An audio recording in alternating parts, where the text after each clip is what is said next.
What's up mga kabosing, may buntag kaninyong tanan. This is me again, Boss Ramon. So karon ani ata diri karon sa atong area, to akong ipakita ang akong setup karon. Na ako diri sa akong goldfish tank, ug sa akong mga koi fish tank.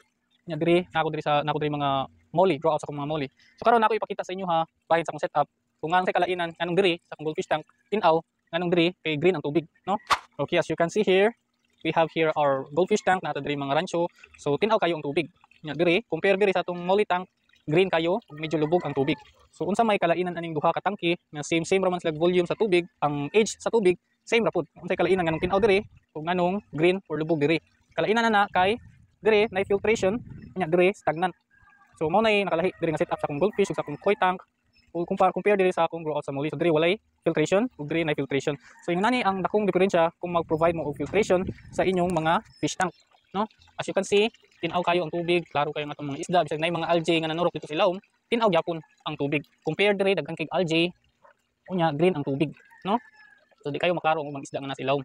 So yung nana ka importante kung ganahan mo nga tin-aw ang tubig ug nindot tan-awon ang inyong setup, need jud mo mag-provide og filtration system. So mo niya nga akong filtration system diri. Unya, kung ganahan pud mo mag-set up og filtration system, need pud mo og proper nga water pump nga inyong angay gamiton. So nga akong gamit diri karon, ako ipakita diri mo niya akong water pump. So mo ni siya ipakita. Okay, so this one.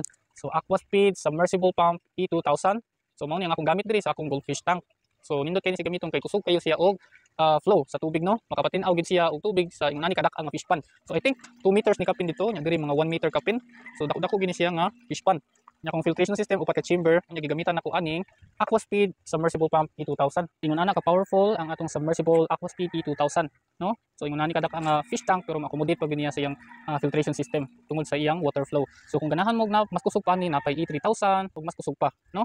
So mo ni ang akong may recommend kung namoy mag-set up na mo og filtration system sa inyong mga fish tank kung sa mga dinagkuhay na setup, you can use this one Aquaspeed submersible pump E2000, no? Kay dili kay siya kusog og kaon sa kuryente kay tapin watts ra pero kusog na kayo siya, no?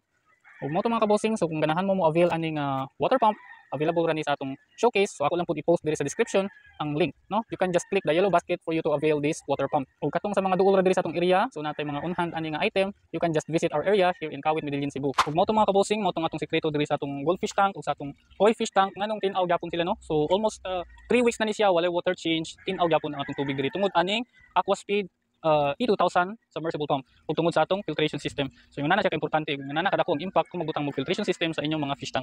So mo to mga kabosing, I hope nga this information can help you with your fish keeping hobby ug mas ma-enjoy pa ninyo ang inyong pag-keep sa inyong mga ornamental fish. Okay? So mao lang sa to karon mga kabosing, daghan salamat ug God bless sa atong tanan ug happy fish keeping sa atong tanan. Alright.